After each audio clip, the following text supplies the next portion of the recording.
여러분 안녕하십니까? 오늘도 암호화폐 관련된 소식들을 가지고 여러분들께 인사를 드려보고 있는 크립토 마토입니다. 오늘 달러 인덱스 지수를 보시면은 강하게 상승하고 있습니다. 96.47포인트. 그와 동시에 터키의 법정 통화 리라 같은 경우는 달러 대비 역사상 최저점을 계속해서 갱신하면서 약세를 보여주고 있다고 하네요. 터키의 법정 통화 약세는 하루 이틀 일이 아니죠. 몇 년 전부터 문제가 되어 왔었던 것인데 계속해서 저점을 뚫고 떨어진다. 이 좋은 징조는 아니죠. 과연 터키 측에서는 이 난관을 어떻게 해결하려고 할 것인가? 터키 정부랑 터키 국민들 뭐 하나요? 비트코인 사야죠. 자, 한편 미국 증시 같은 경우는 전반적으로 상승세를 보여주고 있는데 그 배경에는 오늘 나온 소식이 있었죠. 이 바이든 미국 대통령이 제롬 파월 연준 의장을 재지명하게 되면서 앞으로 4년 동안 다시 한번 제롬 파월이 미국 연준을 이끌게 되었습니다. 자, 또 다른 의장 후보로 거론이 되었었던 브레이너드 같은 경우는 연준 부의장 자리에 지명이 되었다라고 합니다. 자, 왜 파월을 연준 의장으로 연임을 했느냐에 대해서 바이든 대통령은 다음과 같이 이야기를 했다라고 하는데요. 이 전염병 초기에 연준의 단호한 조치를 높이 평가했다. 뭔 단호한 조치? 돈 찍은 거? 자, 아무튼 파월이 연준 의장의 연임에 성공하자 비둘기파에 속한 파월이 앞으로 인플레이션에 보다 관대한 태도를 보일 것으로 전망이 되면서 비트코인에 긍정적일 수 있다라는 의견들이 나오고 있다라고 합니다. 자, 근데 브레이너드가 만약에 의장 됐었으면 날아갔을 수도 있습니다. 브레이너드 같은 경우는 CBDC를 찍어가지고 제닛 옐런이랑 짝짝꿍을 쳐가지고 전부 다 난리를 쳐버리려고 했었는데 일단 CBDC가 언제 나올지는 모르게 된 상황. 근데 만약에 그렇게 됐었다라면은 이 전체 자산 가격이 아마 크게 올랐을 것이라고 많은 전문가들은 예측을 하기도 했었습니다. 자, 과연 파월의 연준은 앞으로 인플레이션에 대처하기 위해서 어떤 조치를 취하게 될 것인가? 그는 최근에 연임 발표 소식과 함께 이야기하기를 우리 연준은 높은 인플레이션율이 가족들에게 피해를 준다는 것을 알고 있다. 가족들이 고통받고 있다는 것을 알고 있다라고 이야기를 했는데요. 그거 모르는 사람이 어디 있습니까? 자, 그것에 대해서 어떤 조치를 취하느냐, 그것이 중요한 것이겠죠. 자, 앞으로 통화정책의 변화가 있을 것인지 없을 것인지 일단은 지켜보는 수밖에 없을 것 같고 통화정책 발표가 나올 때마다 그에 대해서 여러분들도 잘 대비를 하셔야 될 것 같습니다. 자, 한편 비트코인 같은 경우는 파월의 연임 소식에 한때 58,000달러대까지 올라갔었다가 쭉 빠졌습니다. 지금 현재 가격 56,935달러인데요. 이 근방에서 왔다리 갔다리 하고 있는 가운데 오늘 알트코인들 같은 경우는 돌아가서 펌핑하는 모습들이 보여지고 있었는데 아발란체, 에이벡스가 큰 힘을 발휘하고 있는 모습, 그 외에 최근에 코인베이스 프로에 상장된 보이저 토큰 등등이 여전히 위력을 발휘하고 있는 모습이 목격이 되었습니다. 오를만한 알트코인들은 그래도 올라가고 있는 하루라고 볼 수가 있겠네요. 자, 다음으로는 비트코인 소식들 먼저 보도록 하겠습니다. 마이크로스트레지의 CEO이자 이 비트코인의 열렬한 지지자 마이클 세일러는 이번 세기 말, 그러니까 21세기 말이라고 볼 수가 있겠는데 그때쯤 되면은 비트코인이 금을 대체할 수 있을 것이다 라고 이야기를 했습니다.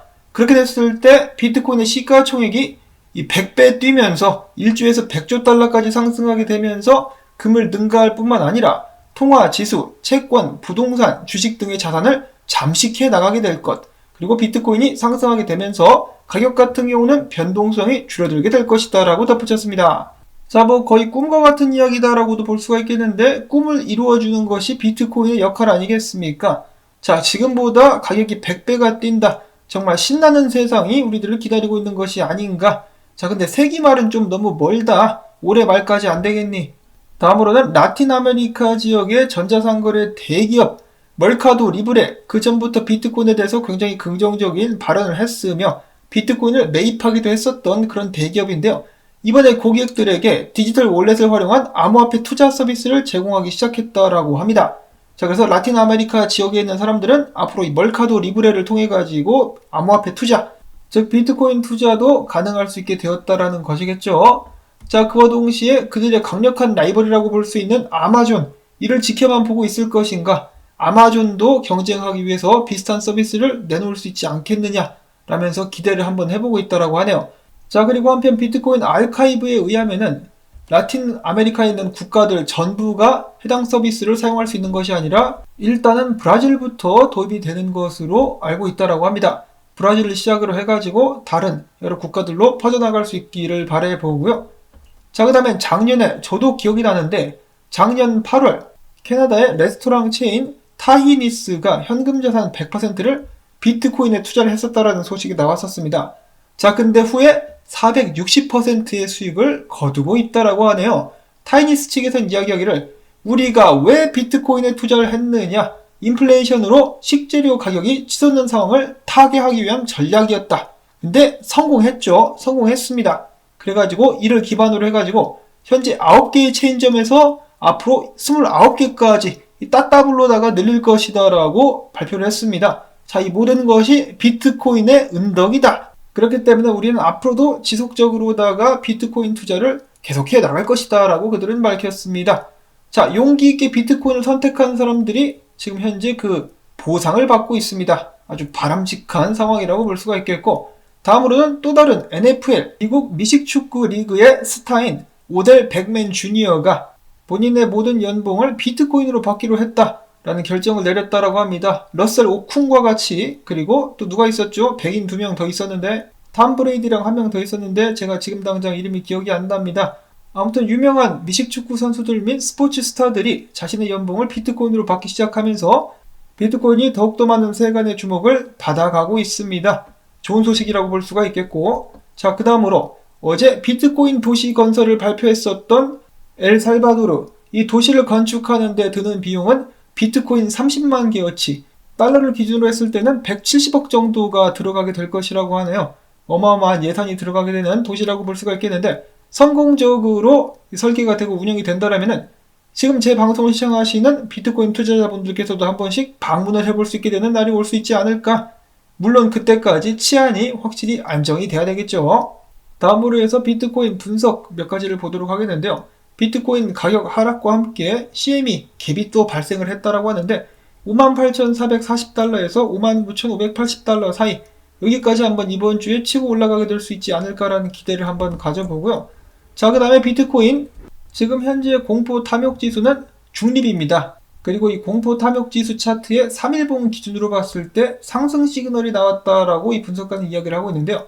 올해 지표만 봤을 때 이 상승 시그널이 나왔을 때마다 전부 다 100% 반등하는 모습들이 나왔었는데 이번에도 나왔다.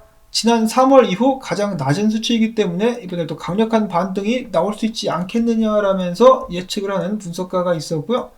자, 그 다음에 360 트레이더 분석가 같은 경우는 지난 조정에서 25% 빠진 다음에 상승, 이번에도 20% 정도 지금 빠지고 있기 때문에 지금 여기서 좀 더 빠진다 할지라도 더 높게 올라가지 않겠느냐, 같은 비율로 올라간다라고 했을 때 8만 달러 정도까지 한번 쏠 수 있지 않겠느냐라는 기대감을 보여주기도 했었습니다.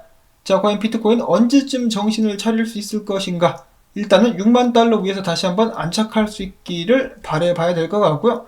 자, 그 다음에는 기타 소식들을 보도록 하겠습니다. 자, 호주의 재무장관이 정말 정직한 발언을 했습니다. 암호화폐는 깜짝 유행이 아니고 주류 기술이 될 것이다. 물론 암호화폐 산업이 민감한 분야인 만큼 신중하게 접근해야 되지만 겁낼 필요는 없다. 정부 역시 비트코인과 알트코인을 일시적인 유행으로 보는 것을 삼가해야 된다. 그리고 디파이 같은 경우 그것이 미래에 믿을 수 없는 기회를 제공하게 될 것이며 호주는 여기에 뒤처져서는 안 된다라고 덧붙였습니다. 자, 세금 이야기보다는 이 신흥 사업에 대한 가능성을 높게 평가하고 있었던 호주의 재무장관, 정말 잘 뽑았네요. 어찌 한국이랑 미국으로 수출 좀 시켜주면 안 되나라는 생각마저 하게 됩니다.